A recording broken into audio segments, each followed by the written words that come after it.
eye bags ko ang laki talaga guys. Basta YouTube guys. Eye bags ko ang laki guys.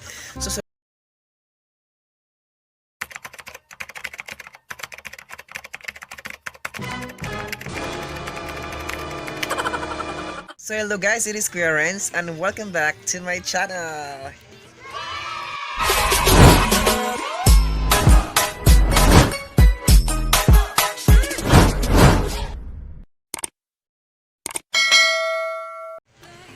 Hello guys, sorry guys. So ngayon guys ay gusto ko lang i-share kung paano tanggalin yung watermark sa ating KineMaster. So pasensya na guys, ayan grabe yung eye bags ko ang laki talaga guys. Basta YouTube guys. Eye bags ko ang laki guys. So sorry din guys sa background ko ngayon. So pa ako sa higaan. So sorry kasi yung puyat-puyat ko talaga guys kagabi guys. Ang tagal ko natulog, promise. So ngayon for this video guys, gusto ko lang i-share kung para tanggalin yung KineMaster na watermark. So kasi maraming nagre-request guys na kung paano tanggalin yung watermark sa ating pag-i-edit sa ating YouTube. So keep watching guys and don't forget to like, share, subscribe to my YouTube channel. So keep watching this video.